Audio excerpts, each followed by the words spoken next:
an earlier section, we discussed how AutoCAD uses a Cartesian coordinate system. Sometimes we need to create nodes at specific coordinates, not a line, not an arc, or a circle. These are known as points. And there is a command that you can use that will help you draw a point. Its size doesn't matter because a point, by definition, has no size. It's only a marker or a node for a specific set of coordinates. A good example of using points would be that of a surveyor locating the corners of a piece of property. The nice thing about points is that you can define their display size and you can snap to them. So if somebody gives you a list of points, you can put them in your drawing and draw lines, sort of like playing connect the dots. So let's draw some points. The command is point, or just PO for point. You can also find it in the draw panel of the home tab in the ribbon. And you can draw points or multiple points. So once the command is started, you can enter in the coordinates if you know what they are, or you can just pick on your screen. When finished, just press escape. Now you can see these are tiny dots and they may be difficult for you to see even, but there are some settings that you can use. You can also select them. If you use the erase command, you can select the objects and press enter. Now let's put a point in at a specific coordinate. Start the point command, and then let's zoom down here a little bit. So type in the number 5, the tab key, and the 5. So this will put us at coordinate 5, 5, right here. Points are also three-dimensional, but not in AutoCAD LT, just like every object in AutoCAD. If you leave the third coordinate off, it will be drawn at an elevation of 0. So you can now just start by drawing some points randomly on the screen. And they look a lot like dots right now. And if not, that's okay, we'll get into that. So let's add some more. Let's put one at 6, 10. It went up here. And let's just randomly pick some. When you're done, press escape. Now start the polyline command and type in NOD for your OSNAP, which will be a node point. And click on one of the dots. And keep doing that. And just connect your dots together. What you're doing now is just plotting out these points and then connecting them by drawing them together with a polyline.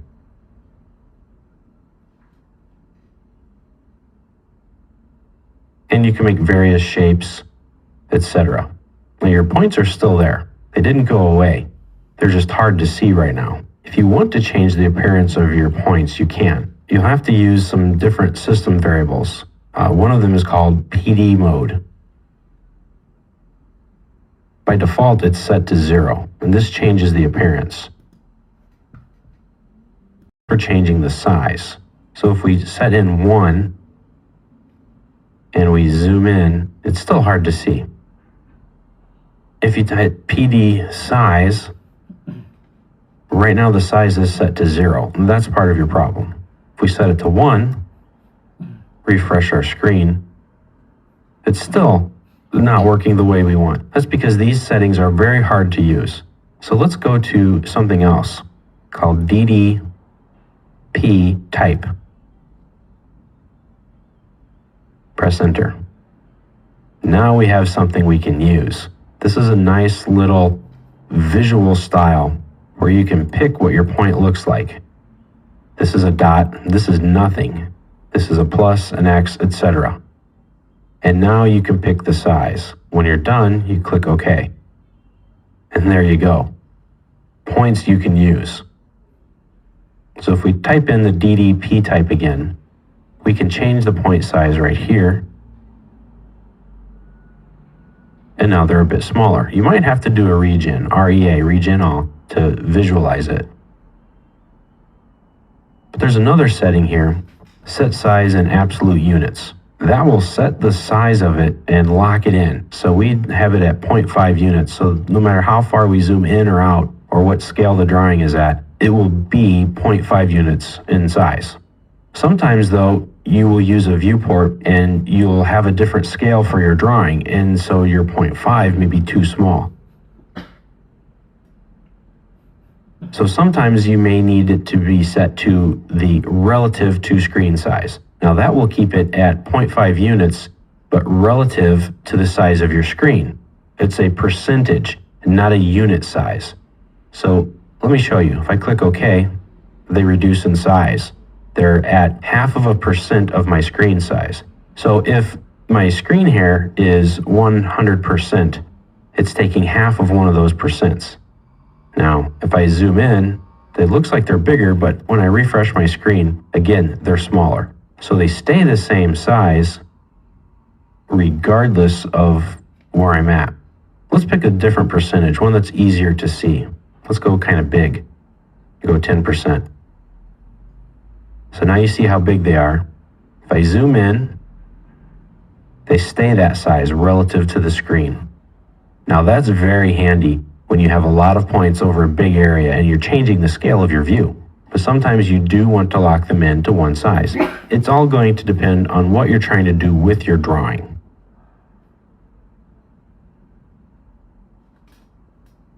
Now keep in mind that all of these settings for your points will be reflected throughout your file. You can't have some points that look like an X, some points that look like a box, etc. You can't have some points that are, 10 units and others that are 5. It just doesn't work that way. It's unfortunate, but it is a limitation. However, typically you're only going to want to see the points in one way anyway, hopefully, but they are limited that way. There's a lot you can do with them, and they're easily imported and exported with CSV files and spreadsheet type files, and surveyors use them a lot. So there are a lot of different things you can do with them, and they give you information that's not lines or arcs.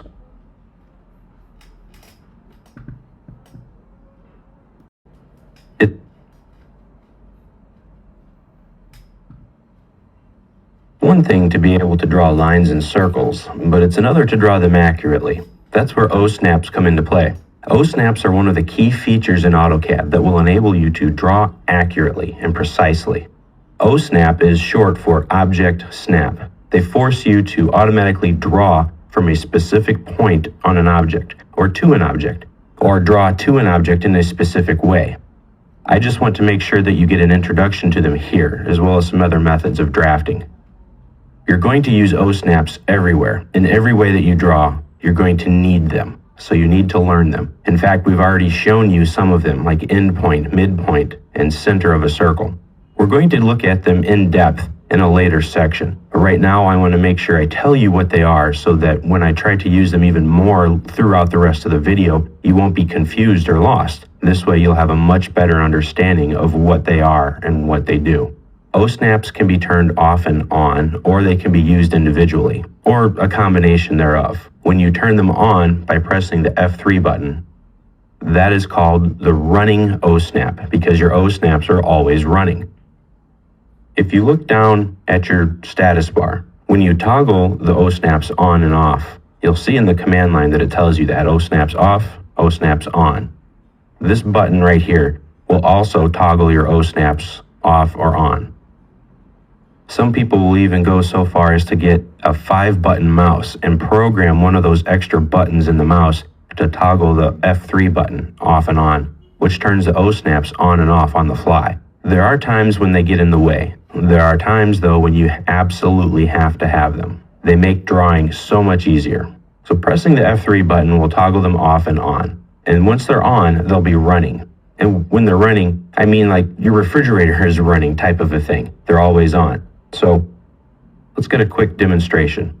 You draw a line, or any other object for that matter, and you draw another line again. Now since my O-snaps are on, my running O-snaps, when I go to draw a line, I can automatically snap to the endpoint of that line. You see that green box? That's an O-snap glyph. Think hieroglyph. Like ancient Egyptians have hieroglyphics. Well, this glyph will tell you that that is a endpoint. You'll also get a word that says endpoint. That's if your dynamic input is on. If I turn that off by pressing either F12 or clicking on the status bar down here below, I get a little different indication. It's just the green box, and then it says endpoint. So sometimes you may want to turn that off. Now there are other OSNAPs available to you besides endpoint. If you type in OS on the command line, press enter. This will open up your drafting settings dialog box that you have available to you. Whichever ones are checked on will be the ones that are functioning during your running OSNAPs. You can select everything if you want, or you can turn them all off. Typically for me, the way I use them is I turn everything on except for nearest and parallel. I really like having all of these other OSNAPs on. We'll go over each of them very briefly. This is the endpoint that will snap to the end of an object, like a vertex or vertice on a line. This is the midpoint. It will go to the middle of an object. The center will go to the center point of a circle or arc. A node will go to like a dimension, or a point. Dimensions, we'll talk about them later. They have dimension points, and that's measuring the distance between those 2 points, and that's where the node is. The quadrant will snap to a circle or arc or ellipse or one of those various types of objects, and the quadrant is in the top, the bottom, the left, and the right extreme portions of that circle or arc. The intersection is where 2 objects intersect. An extension will cause a temporary extension of a line or arc so you can continue on its pathway, and then it will take you to some other point. Insertion is if you have a block that has an insertion point, and it will snap right to that point. Perpendicular is very useful. It will bring something, perpendicular to another object. Tangent will draw a tangent line to an arc or a circle. The nearest will pick any point on an object that your crosshairs are nearest to when you click your mouse. That can be very dangerous because you don't know exactly where it's going. But sometimes that's okay. Sometimes you just want to be on the object and you don't really care exactly where it is. So it's useful, but that's why I turn it off, because this will override a lot of things. I'll show you later on. An apparent intersection is where 2 lines would intersect if they continued on, but maybe they've been broken or trimmed or something. And parallel can be difficult to use, but it will make a line, parallel to another object. Now, even though your running OSNAPs are on and you're trying to draw something, endpoint, midpoint, or another endpoint here, you can override this at any time just by typing in the short key command for that snap. For instance, endpoint is END. Press enter. Now, once you type that in though, regardless of what you do, it will always snap to an endpoint, even with your running OSNAPs are on. If you type in the wrong thing, just click somewhere arbitrarily. Your command is still going, but it clears that out. You can always shift and then right click to have a list of all of your OSNAPs here available to you. You can pick the endpoint, midpoint, intersection, etc. Let me show you nearest very quickly. This is what it looks like. It's going to snap here to any point on this line, and it draws it right to the line.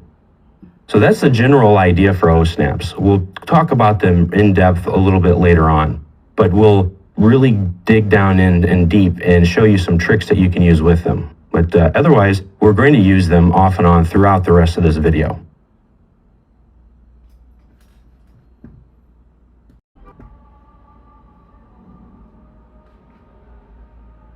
A drawing in AutoCAD is nothing more than a series of lines and arcs, polygons, some text, and other things. This chapter looked at drawing most of those objects, and other things as well. So let's make a drawing using as many of those items as we can get through. We aren't going to concentrate on creating an accurate drawing here, not a beautiful rendering or anything, but we just want to learn how to draw. So we're going to make a basic set of plans that we're going to give to a landscape architect so that he can go and create his drawings in order to help us landscape our home. We're going to use the tools and commands that we've learned about in this chapter. So let's start a brand new file, use the new command, and it really won't matter for what we're doing what template file you use, but I'm going to use the acad.dwt file. So I suggest you use the same one, but ultimately it won't matter. We're not even going to draw to any specific units or anything. We're just going to draw. So in this drawing, again, we're going to create a basic, very simple landscape plan view of our home. We don't have any numbers to go by or anything specific, so I'm just going to provide you with those. First, we're going to draw the outline of our house, and we're going to make it with the rectangle command. A lot of times the landscape architect will have nothing more than just the outline of a house to design around.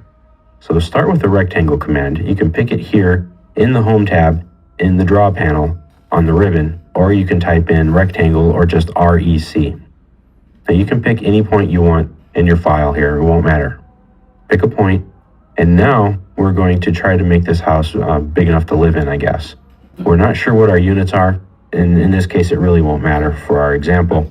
So let's just draw the house at 50 units wide, press the tab key, and then draw it 80 units tall or deep, and press enter. Double click the mouse, and there's your rectangle. You can scroll out a little and get a look at it. Nothing fancy, nothing frilly, just a rectangle that is 50 by 80 units. Now we're going to need to draw our roadway, because we have our building and then we have our road that we're going to need. Now if the UCS icon gets in your way, you can right click on it and go to the UCS icon settings and click on the Show UCS icon at origin, and that will turn it off. That will just get it away from showing it at the origin and will show it in the bottom left hand of your screen. It doesn't change your UCS any, but as you can see as we pan around, it just keeps it there. That way it helps us know which way is X and Y, but it gets out of our way for a little bit, which is fine. Now we need to draw the roadway. Start with the line command. It's in the Home tab on the Draw panel, or you can type in line. Just click somewhere below the house. You can start to draw your line. We'll make it at about 400 units long, but we need to draw it perfectly horizontal. So press your F8 key, turn on your ortho, and type in 400, press enter. Press enter again to cancel the command, and there's our road, or at least part of it. Enough representation for our drawing needs. Now let's put the road in here completely. So we will use a new command that I haven't shown you before, but it's right here in the Modify panel on the Home tab in the ribbon, and it's called Offset. Offset will create a parallel line of another line. We just need to give it a distance. We'll type in 20 units, press enter, select the line, and then as you move your line up and down or above or below your source line or the first line you selected, you'll see that there's a preview given. When I click my left mouse button, that's where that line's going to go. Well, we want it below here, so left click, and there you go. Hit escape to cancel out of the command. So we have the house, we have the roadway. Now we need to be able to get from one to the other. We're going to draw a driveway. So we'll start again with the line command. And the line command, as you're going to see, is one you're going to use very often. Hold down your shift key and O-snap shortcut key window. Find the nearest. It's the nearest O-snap. It's not the one nearest to where you're at. I actually mean literally the nearest O-snap. It's right here. Pick it. And now we're going to be able to start our line right on any of the places we pick from our house. Let's put the garage on the left side here. Left click, and then draw the line. As you see, the perpendicular glyph is on. Our line will be perpendicular to our road, which is what we want. Let's use that offset command again. Type in 12, because we'll make our driveway 12 units wide. Press enter. Select the line, and then offset. And there's our little driveway. Not a big one. You don't like it? That's okay. Let's undo. Use the offset command again. This time, let's type in 20 units.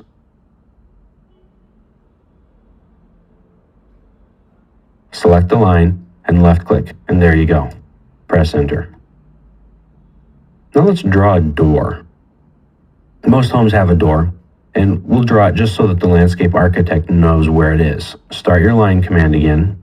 Type in NEA for the nearest O-snap, or use the shift right click to bring up your shortcut window.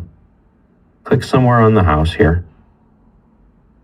Let's turn off the ortho command. That's the F8 button. Let's make our doorway. Let's make it 5 units long, then press the tab key, and let's tell it 30 degrees for the angle. Because we want to draw a doorway that's open.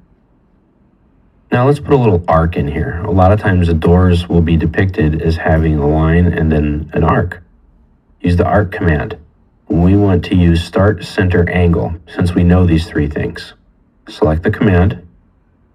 With our running O-snap still on, I can automatically snap right to the endpoint of this line.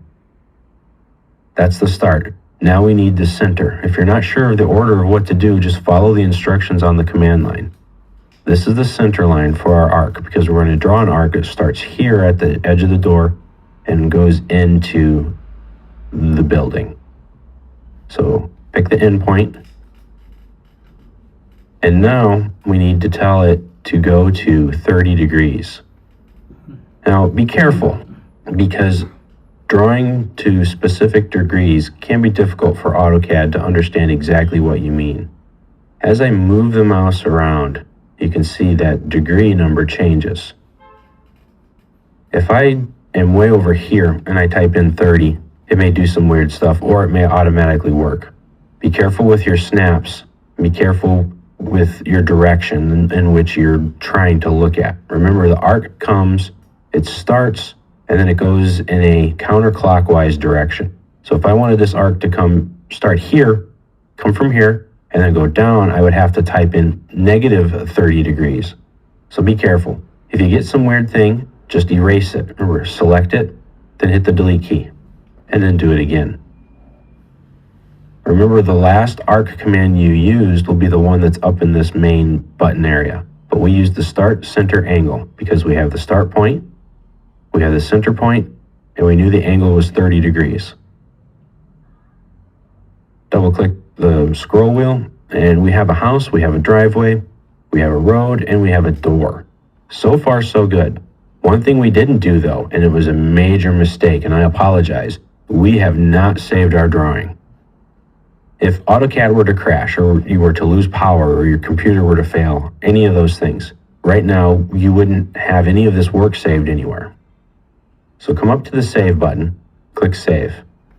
Find a place to put it, and I'm going to save it in my Autodesk 360 folder right here. I'm going to call this Chapter 5 project, and I had started one before when I was reviewing for this video. So I'm just going to replace what I had before. You can type in a name, give it whatever name you want, and click Save. Since I already have an older file there, it's saying, hey, there's something there with the same name, and are you sure you want to do this? And I say, yes, I want to replace that old file. If not, click No and give it a different name. File has been saved. I won't lose my work. And since I saved it in the Autodesk 360 cloud, it's saved in the cloud. So my computer could literally blow up and burst into flames right now, and I would not lose my file because it's saved in the cloud. I could access that file, download it from any internet-connected computer anywhere, and that's cool.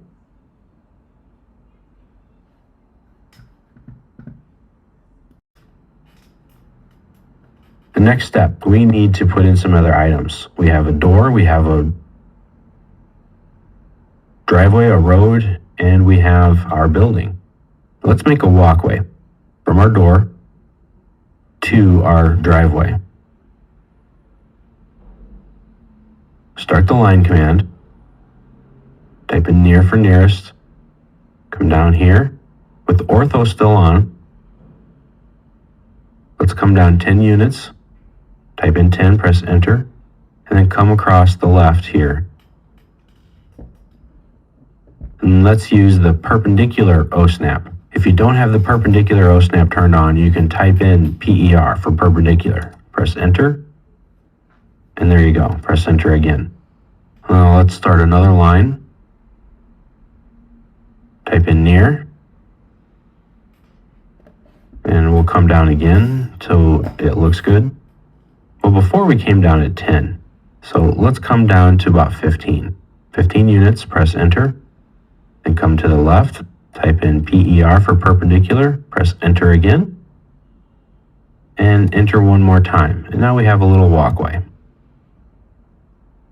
So we're really putting this thing together. Now the architect knows, hey, here's a building, they have a little walkway, a door, a driveway, and here's the road. So the architect is going to be able to have a great view of what's going on here. Now we want to tell the architect where to put some of the plants. So we're going to need to create a planting area for him. So let's do that. We're going to insert some points randomly just on the left side of the house along the outline here. So we're going to use the point command, which is right here on the ribbon, the home tab, draw panel, and points. So let's put in about 6 of them or so. 1, 2, 3, 4, 5, and 6. You can put them where you'd like. So there they are. Well, how's he going to see this? That's not real good. So let's type in the command ddptype. ddp type. Press enter. Now let's change it. Let's change it to this one here. Point size of 5% is okay relative to screen. And there we go. These are where he's going to put some of our plants. Now let's make another planting area altogether here. Say, you know what, I really don't like these. So let's select everything and then hit the delete key. Let's go with the point command again. And this time, you know what, he's the landscape architect, or she in this case, it might be. And so let's just tell him an area in which we want everything to be planted. Okay, we'll pick some points then. Pick here, here. Let's say to tell him to just go around the building. When you're done, press enter and escape. Okay, so we want him to go inside here. I'll tell you what, why don't we make it even easier for him, and let's draw a polyline showing him where to go. So with our node OSnap, we will just connect the dots. Pick our first point, turn off the ortho command if it's on, and let's draw our first line.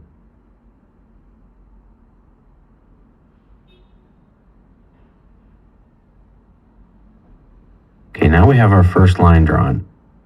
Let's draw another. And let's make it fancy. Press A for arc. Press enter. And this will start drawing arcs.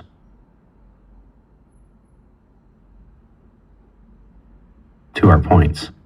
Because who wants square? Okay, now this is going to be a little crazy here.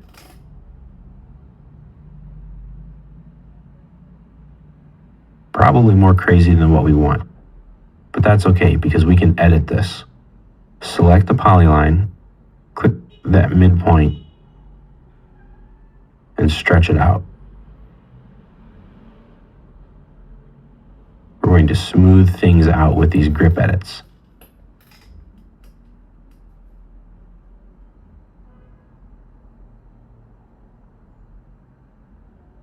And if that's the shape you want, then fantastic, then do it.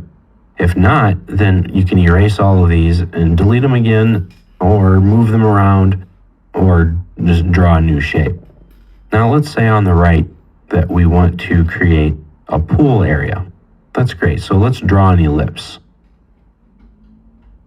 The ellipse command is in the home tab on the draw panel, and it's right here. We'll just do a center. Pick a point, turn on your ortho command, type in 10 for the width, and then type in 20 for the height. And that's a nice little pool. Now, let's draw some stepping stones. Let's say we want to have some stepping stones go from our walkway to our pool area. Let's use our polygon command. A lot of times, stepping stones might be 6 sides. So we'll type in 6 for the number of sides, press enter. In this case, an inscribed or circumscribed polygon won't make much of a difference. But let's make them 1 unit. Press enter. So there we go, we have a polygon. Now what are we going to do? I want to show you another command called copy. Select copy. It's here in the modify panel in the home tab on the ribbon. Select an object. That's our polygon. Press enter. Now we need a base point. In this case, it's not going to matter so much, so you can click anywhere. You can even click one of the points on the polygon itself. Turn off ortho by pressing F8, and then just pick where you want it to go. Make a pathway to the pool. When you're finished, press enter. Double click the mouse wheel, and there you go. Now you have a roadway, a house, a driveway, a walkway, a door, a trail of stepping stones to your pool, and a garden area. This is a crude drawing by all means, but it's very basic, and it shows you the types of commands and the tools that you're going to use in AutoCAD all day long. These are the basic things that you need to know in order to make drawings. Later on, we'll show you how to edit this and work with it and make even better drawings.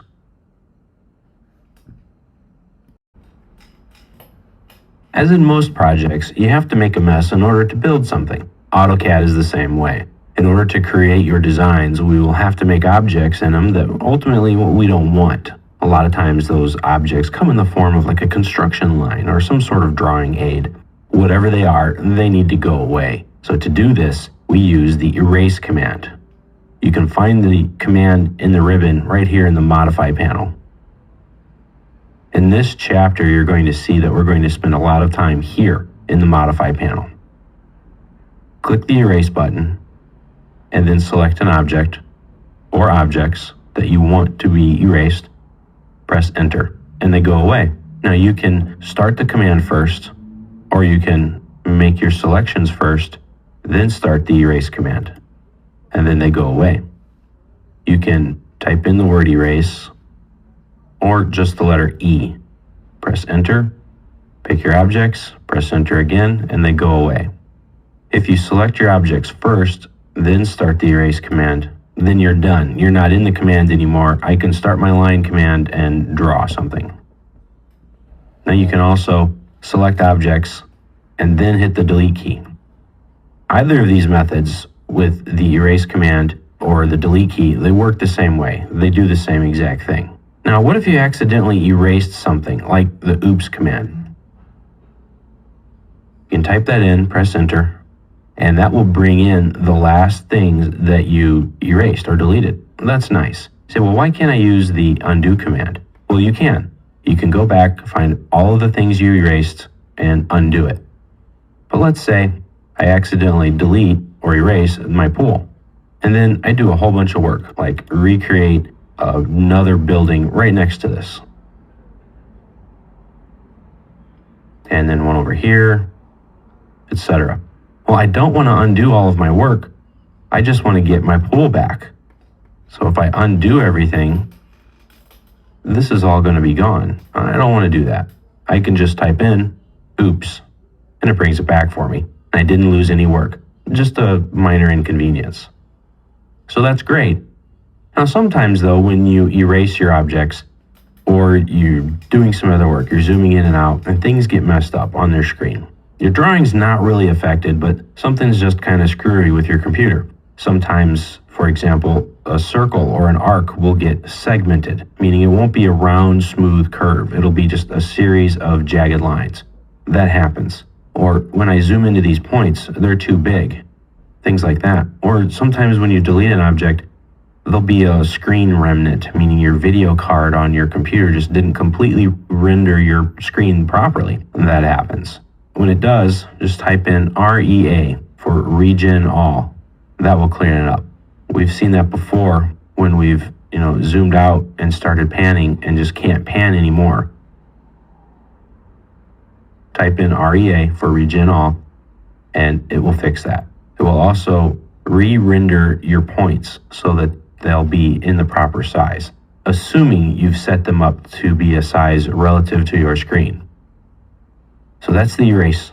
You can select your objects first or after you start the command. You can use the erase command itself, or you can use the delete key on your keyboard, whichever way works best for you.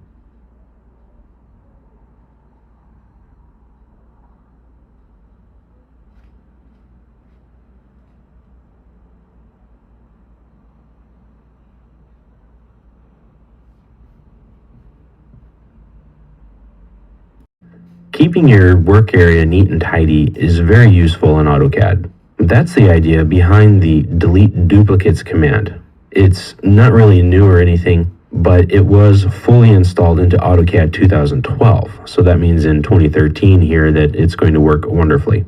It also means that it's in AutoCAD LT. The delete duplicates command is also known as the overkill command, and it comes from the Express Tools pack. The Express Tools pack were once extra tool sets that you had to purchase separately or additionally when you bought AutoCAD. It did things in there that AutoCAD didn't, and they were really cool. A lot of the features now over the years have been fully integrated natively into AutoCAD. That's great for AutoCAD LT users because those commands are now part of AutoCAD LT. You see, the Express Tools packet wouldn't work with AutoCAD LT. That was one of the downgrades that you had to go through in order to buy AutoCAD LT at a lesser price than AutoCAD, but that's okay. So the overkill command will delete duplicate objects. It'll merge some polylines together and get rid of messy line work. It removes redundant geometry. Let's open up a file. Let's look at the Chapter 6 folder and take a look at the architectural annotation scaling and multi-liter example file. It's a long title, I know, but it serves a lot of purposes. This is a simple drawing. It has several architectural and structural elevational views. It's a stairway. You can see the stairs here, the handrails, some hallways, doors, windows, etc., and other various views of them. Well, this is an older drawing, and it has some issues in it. It happens. For example, if you see this line right here, there are several lines that are there. It happens. Things get copied, they get borrowed, they get moved, and it builds up. Well, how do you get rid of them? If I select it, I don't know which one of these they are. This is the selection cycling that we're seeing. We talked about it in an earlier chapter. If that gets in the way, then you may want to just turn that off. You can do that here on the status bar. And now when I come here, I don't know what I'm clicking. But if I use the list command, which we'll talk about in another chapter, it will tell you about the things that you're selecting. As you can see, it found 2 items. Press enter, and there are 2 lines. They're identical. They have all the same attributes and properties about them. Well, I can go through and delete them or erase them one at a time. Say, okay, bring that last one back. Or I can use the overkill command. Just type in overkill, press enter, and then select the objects I want to check. And before I do that, we see here that this is just one line. If I list it out, select it, oh, no, there are 2 of them there. So let's erase one of them. So if I list it out again, type in LI for list, use your crossing window for selection, you see there's only one object there. So that line's good. Let's use the overkill. Press enter, and let's do a crossing window and select all of these items. There are 128 objects found. There's clearly not 128. There are several here, but not 128. If I press enter, I get this delete duplicate objects control box. Objects by any of these properties: color, layer, line type, etc. So if I want to ignore everything that's, different colors or the same color, I can tell AutoCAD to do that. I can combine collinear objects, which is a nice little trick.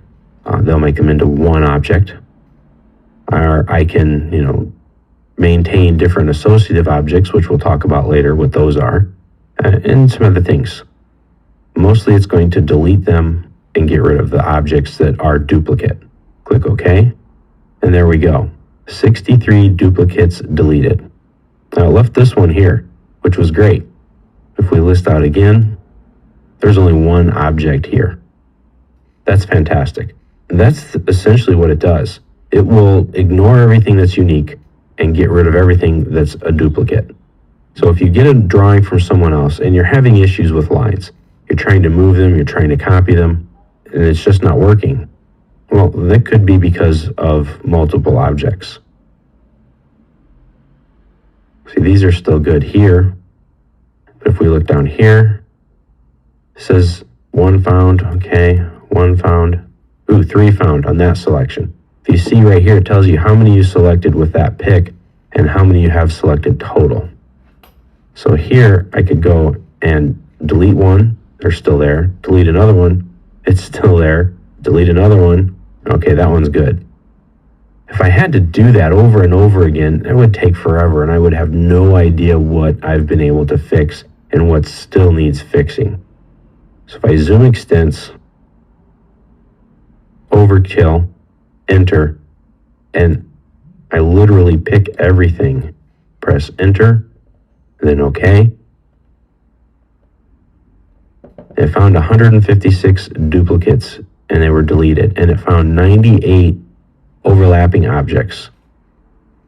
So it cleaned up my drawing quite a bit. And that can be very useful. It does a lot of things. It keeps your line work clean and it reduces your file size. So if you have to send a file to somebody via email or something, then that will help that out too.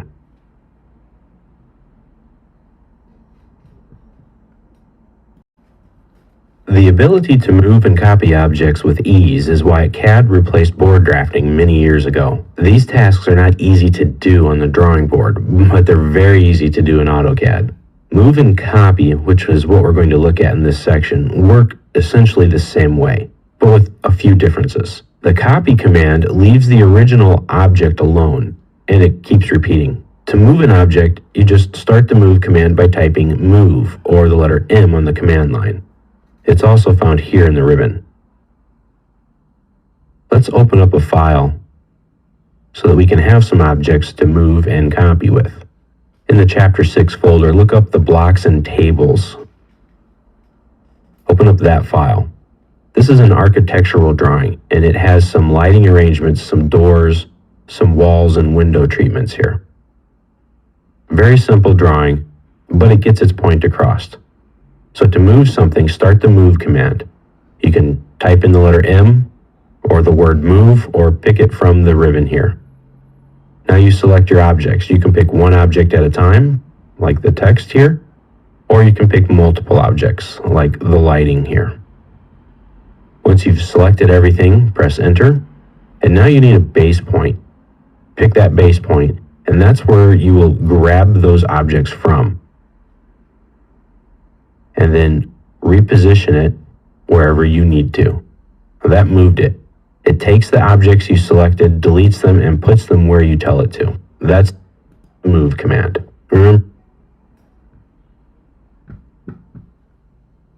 An object, because they work the same way, you need a base reference point and then a displacement point. The base point is the place where you grab the object from. It could be anywhere in your file, or it could be a specific point on that object, or it could be a specific point on any object.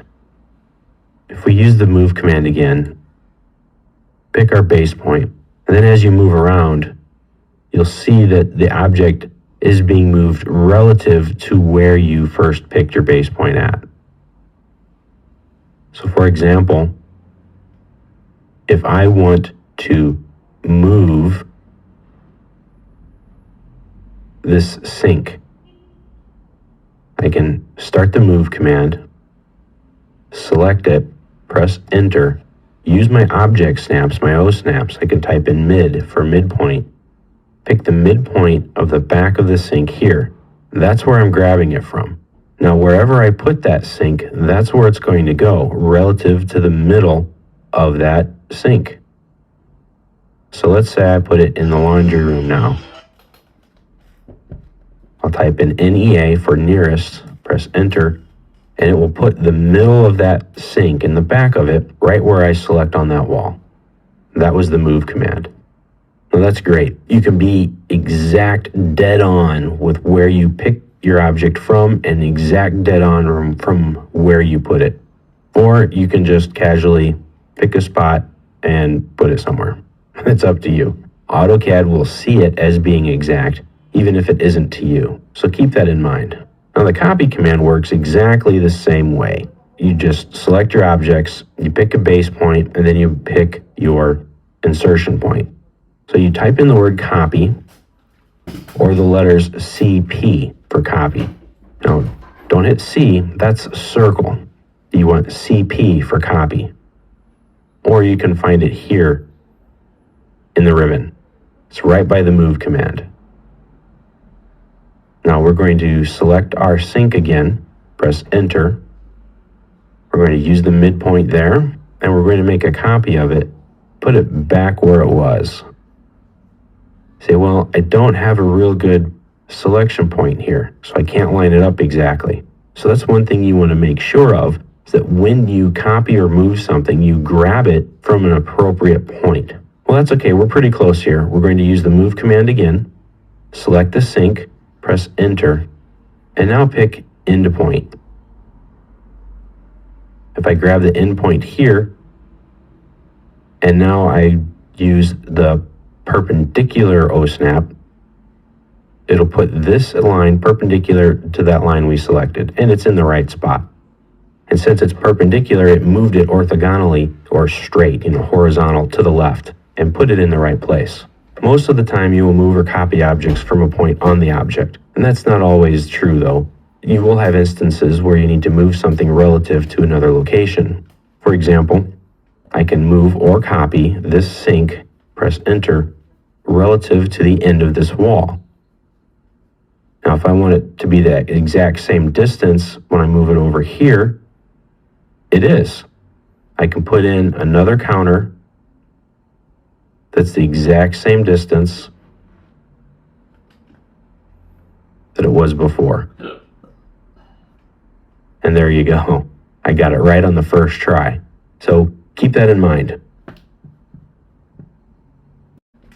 Many times you will need to change the angular position of an object.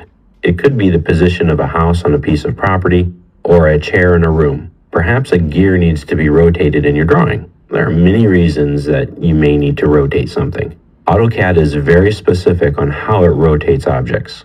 As you might have expected, you type in the word rotate to get the rotate command, or RO, or you can go to the ribbon.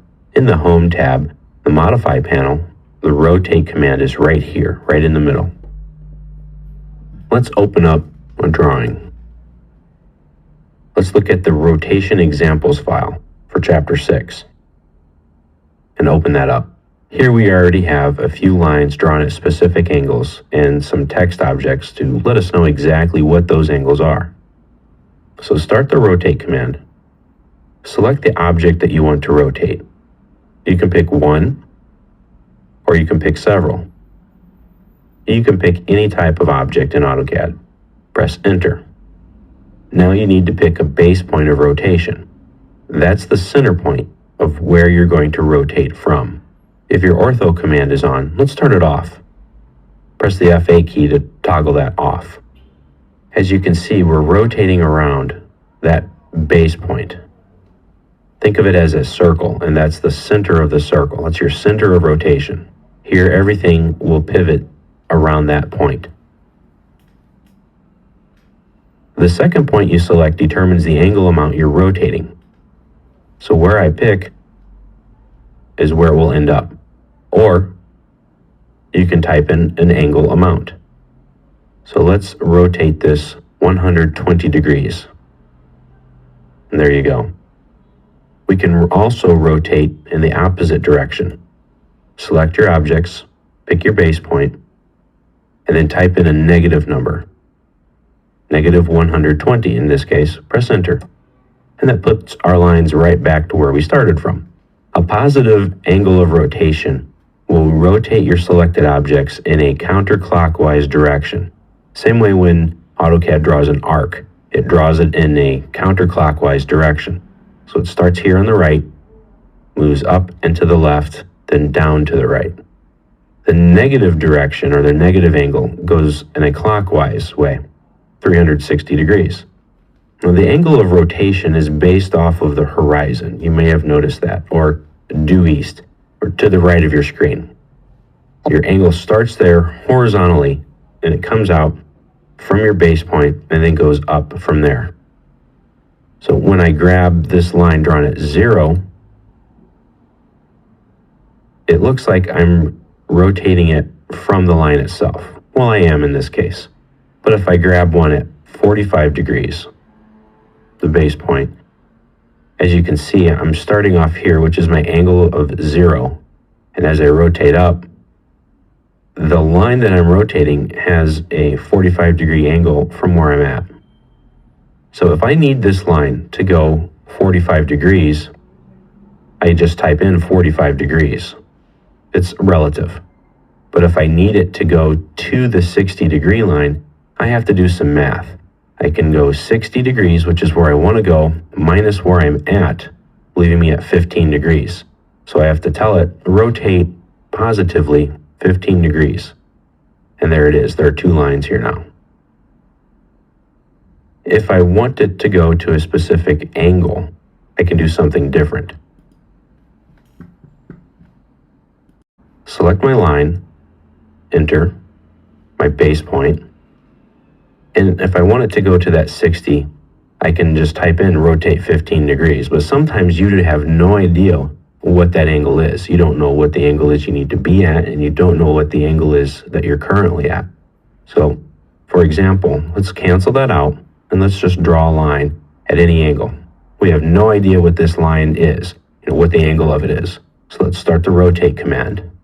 Select the line, press enter.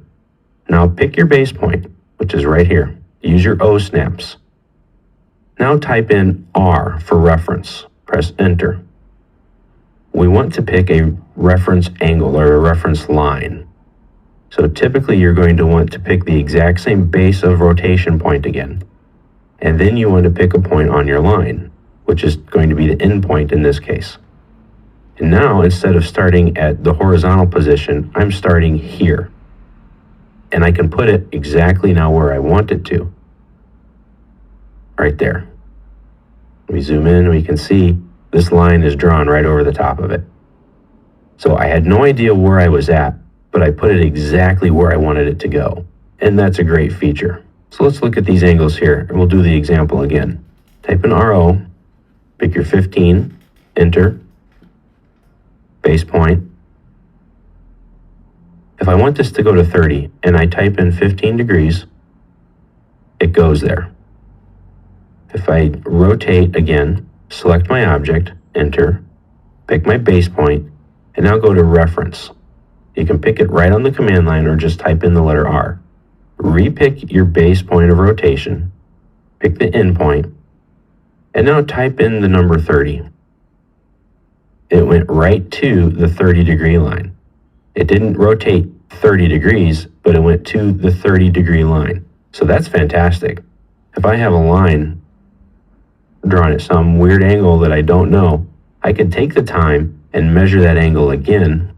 Or if I want it to just be horizontal and go to the 0 angle, start the command, rotate, pick my base point, pick my objects, hit R for reference, my same base point of rotation, my same point here, and now I type in 0.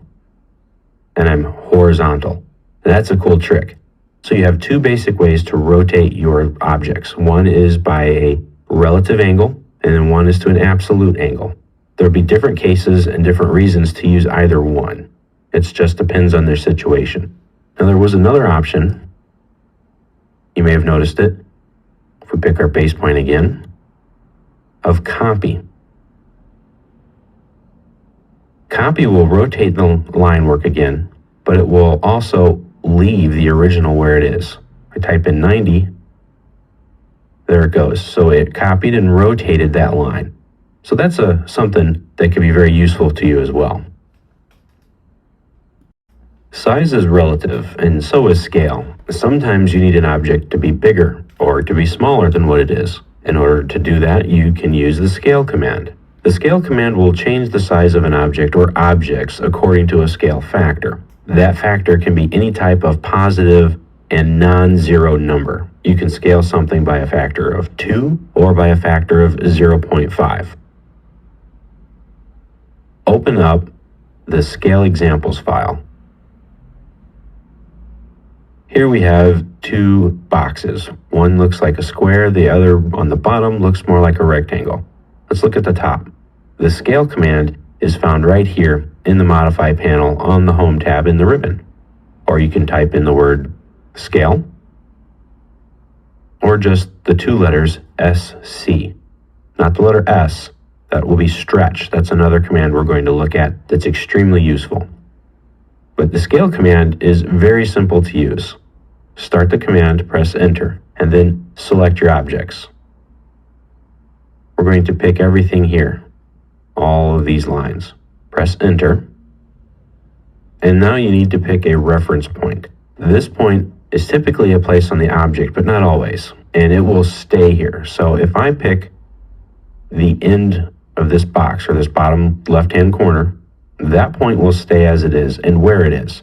But as I scale up or down, as you can see, the box becomes larger or smaller.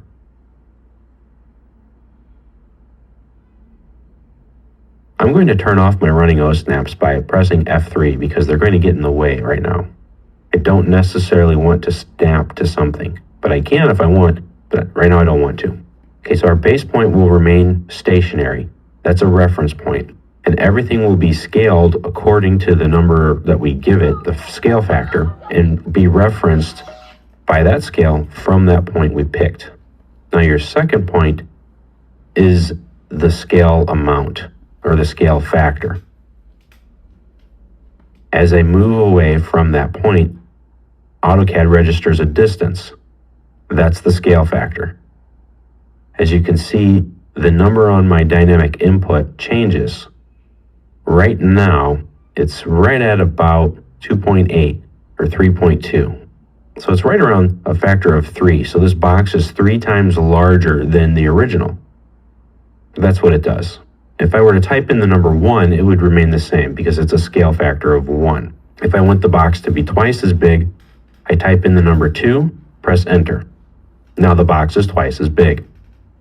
If I want something to be smaller, I select everything, pick my base point, and if I want to be half as small, returning it back to its original size, I type in a decimal, then a number, in this case 0.5, and it's back to where it was. Anything less than the number 1 in a scale factor will make the objects smaller. Anything greater than 1 will make them bigger. If you want to keep the original, you can use the copy option. Select your objects, press Enter, select your base point, and now you'll see on the command line that there is an option for copy. Pick it, or type in the letter C, type in the number 2. So our original is still there, but now we have a new one that's twice as big. Now here's a trick that I've used to divide things into different sizes with the scale factor. Let's say I want to draw this box. It's made up of 4 different lines. And let's say that I want to draw 2 more vertical lines in this box so that I have 3 equal sections. So one here and one here approximately. Let's use the scale command to help us out.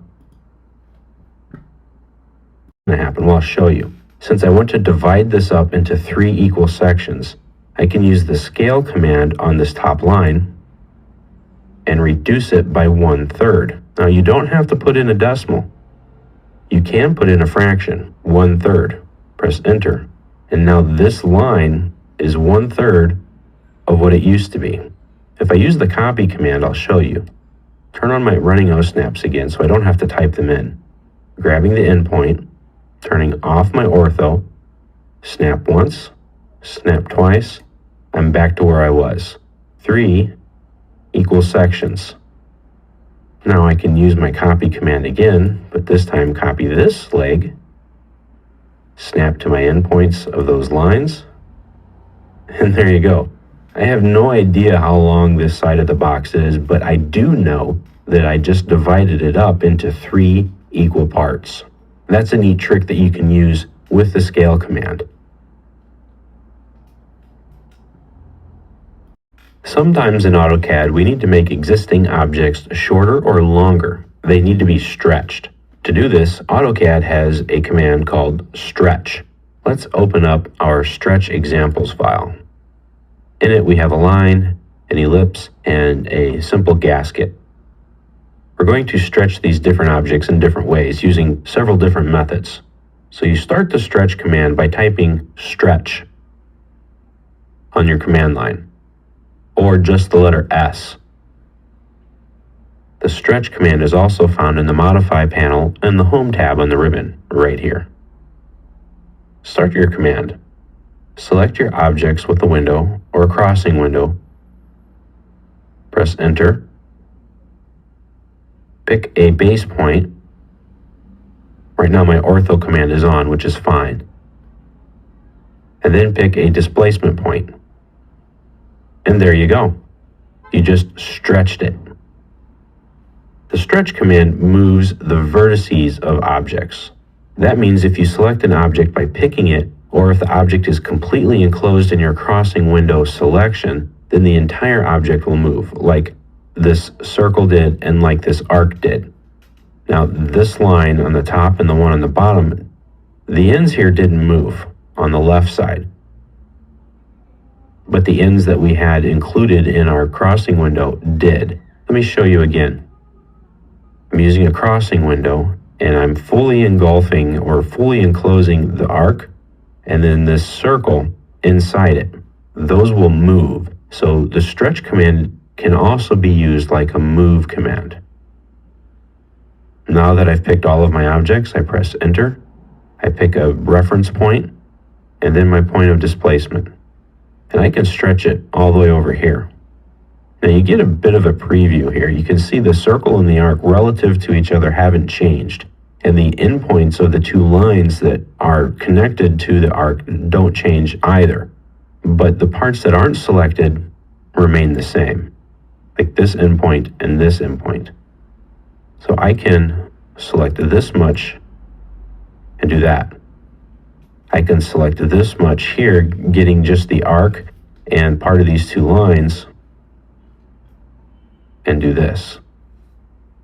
Since there were no vertices on a circle, it grabbed the entire circle. I can do this. Now I can use my Shift key to unselect that circle, press Enter, and stretch it. That's cool. Let's use the stretch command again. I'm selecting the arc and these two lines. I picked this one because I couldn't get around it. So let's unselect it. Press Enter. And now let's snap to the center, press Enter, of this arc. And now we're going to snap to the center of the circle, putting them back where they need to be. You can also make your selections for the stretch command with a regular window. Now it only grab these two objects because it's a window, not a crossing window, so it won't grab the endpoints of these two lines because it can't. So when I pick my reference point and my displacement point, I'm only moving these two objects. So when you use the stretch command, you will almost always use a crossing window. If you select objects individually, then it's going to be a move command, which is fine. If that's what you want to do, you can do that. Now some objects can't be stretched. And that object is an ellipse. If I try to stretch it, nothing happens. Well, that's because an ellipse really doesn't have any vertexes or vertices like the rest of these objects do. I have these points, that we can grip to, the quadrant points, but that's it. But most everything else can be stretched. The offset command is one of the most useful commands in AutoCAD. It creates a new concentric circle, a new parallel line, or a new parallel curve. You can offset an object at a specified distance or through to a specific point. Let's try these out. Start off by opening up the offset examples file. Now here we have some basic and very simple contour lines, each of them parallel to each other. Here we have the center line of a road with some simple rectangular shaped lots. We can use the offset command to add new contour lines to our pond. Start the offset command. You do that by typing in the word offset, O-F-F-S-E-T, or just enter in the letter O. Now on the ribbon, the offset command is found up here in the modify panel. It has its own special button that's right here in the bottom right. Start the command, and you have to give a distance. This will be the distance from the selected object or the original object to the new object that we're going to create. Let's type in 20 units. Press enter. This means that the command is going to create a parallel line that's 20 units away from the original source line. Now select an object to offset. We'll go with the inside line. AutoCAD will automatically generate a preview of where the new line is going to go. If it's satisfactory, just left click and your new line is created. Now you can see here these two lines are equally distant from each other all the way around its contour. They're parallel. The offset command is typically still active whenever you go and use it. So let's start it up again. We'll go with 20 units again. Press enter, select the inside line, and there you go. Now we're still in it. We can pick our line again or a new line and start to offset. Now you can see here it created two different closed polylines. That's because the distance between this first line and where it comes in again is smaller than our offset distance. It couldn't create the line, so it creates closed areas where appropriate. But that's okay, because that's what we would want to do in this case. Now maybe you don't want to offset by a specific distance, but maybe you want the new line to pass through a specific point. So start the offset command again, and instead of entering in a distance, type in the letter T, as you can see here, is for the word through, because we're going to select an object and offset it through another point. Pick it, and now pick the edge of one of these lots. You can snap to it with an endpoint. And this puts our new line parallel to the original line, but travels through our specific point. We can do that again on the other side of the road. And there you go, you very quickly created the center line of your road with your two right-of-ways. Now let's do something really fancy. Say you want to offset the line to a different layer. A layer gives an object its characteristics, and it groups similar objects together, especially objects that need to look the same or similar to each other. We want this edge of our road to be on the road layer, not the center. So let's activate the road layer by clicking up here in this box in the layer panel. Click the black arrow and select road. Now, road was already set as being active in the file, but in case a change had been made, that's how you would do it. Now, any new object that we draw, for example, a line, will be drawn on the road layer. It's a solid continuous line that's magenta in color. So let's use the offset command again. Press enter and hit the letter L, or click on the word layer here in the command line. And now we have two options, current or source. Current will draw the new object on our current layer. Source will draw the object on the same layer as the source object you selected, just like it did here with our center line. It kept it on the center line, but that's not what we want to do. We want to create a parallel line to our center line of our road, but we want it to be drawn on the road layer. Pick the current option. And now we're going to do things the exact same way. Enter in a distance of 12. Press enter. And now pick the center line of the road again and offset it. Now we've drawn a road that has two lines. Each lane designated by those lines is 12 units in width. So our road is 24 units wide.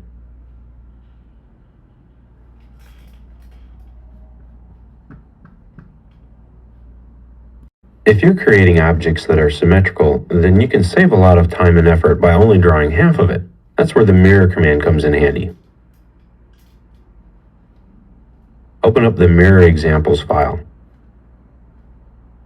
Here we have a profile of a bolt and a profile or half of a profile of a vase. To start the mirror command, you can just type in mirror, or you can type in just the two letters MI for the command alias. It's also found here on the Modify panel on the ribbon. The mirror command is really quite simple. You select your object or objects that you want to mirror, then press enter. Now you need to pick 2 points. These points will create an imaginary line that your object will be mirrored on. In the case of this vase, I've drawn a construction line right down the middle of it, and we're going to use that. You don't have to have the line there, but I'm showing you this line so that you can visualize it a bit easier. So we've selected our objects, and now we want to mirror it based on the endpoint here of the top of the vase. That's our starting point of our mirror line. Now as I pick the second point, you can see how AutoCAD is literally mirroring the line work. Now we want it to come right down to the bottom, so we're going to snap to that bottom point on the vase. Now once you've mirrored your object, you have the option of deleting the original object or not. In this case, we want to keep it. So we type in the letter N and press enter. And there we've completed our vase, and we only had to draw half of it. That's quite handy. Now let's undo this and erase that line. And let's try it again. Start the mirror command, select the object, press enter, snap with an end O snap to the top of the vase, and then snap again. Wait, let's do it a little bit differently. Press your F8 button for your ortho command, and that will put it right in orthogonally. As you rotate around, you see that it mirrors about that line, and since the line essentially only goes in one of 2 places, there are only 2 options for you. But this keeps everything nice and tidy, nice and horizontal, and nice and straight, and it does it very quickly. Again, don't erase the object, and now we have a nice vase for our drawing. Now let's mirror something again, this bolt. Select the object, and you can pick it. You can use a crossing window, you can use a selection window. All of our selection tools are available to us. Press enter, pick a point, and pick another point. Now this time, let's erase the object. Type in the letter Y for yes, press enter. So now we've gotten rid of our bolt and we've turned it around all at the same time.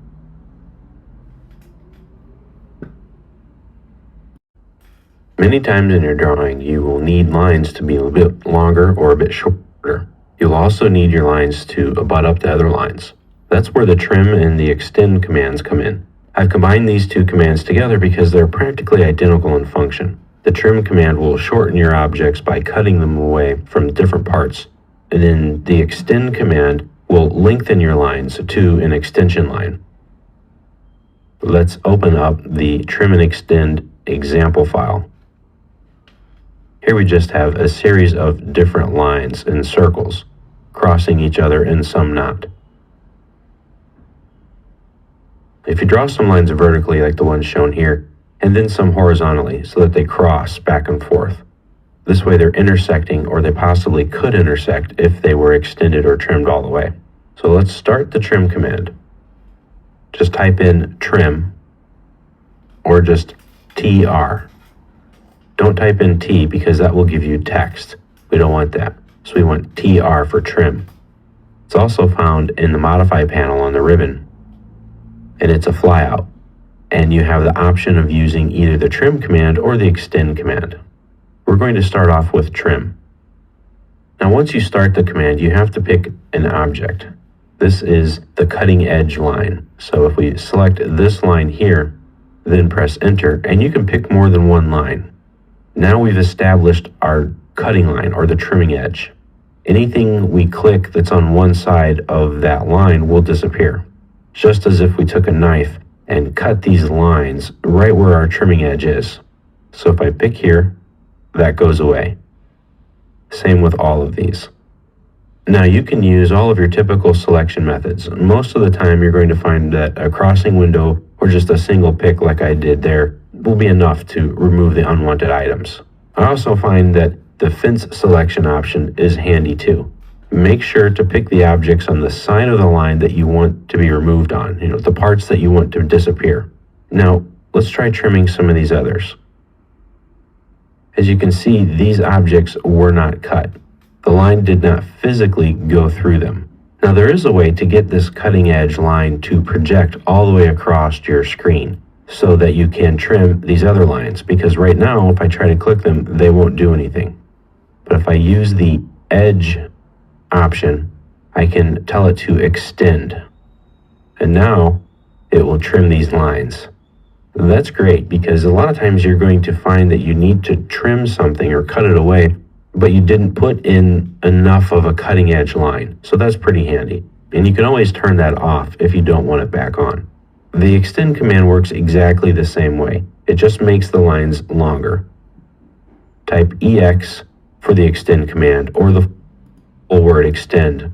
Or again, you can come up to the modify panel up here in the ribbon.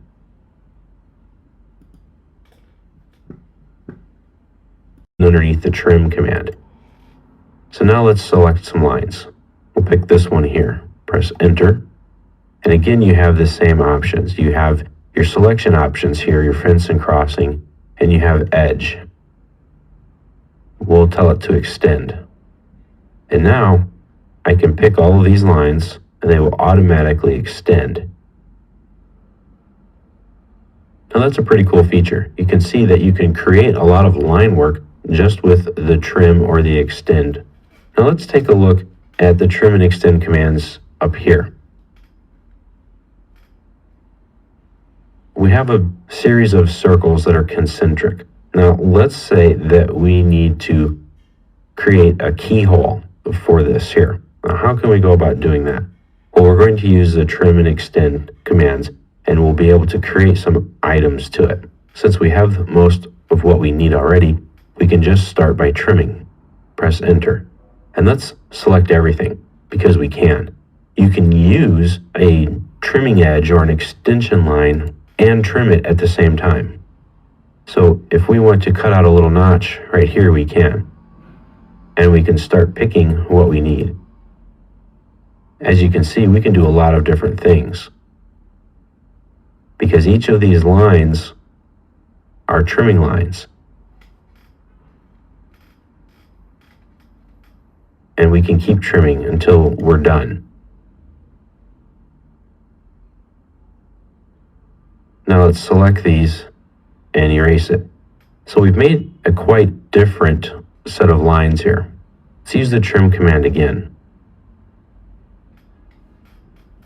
This time select the outer circle. Now, I can't trim these lines because there's nothing to cut to. But if I hold down the shift key while in the trim command, it becomes an extend command. Well, that's pretty interesting. So in theory, I don't even need the extend command. I have the trim command available. So I can pick these lines, but if I want to draw something back, I hold down the shift key and it will extend my selected objects. Now, the exact same thing is true for the extend command, only in opposite form. I can extend something, or I can hold down the shift key and trim it.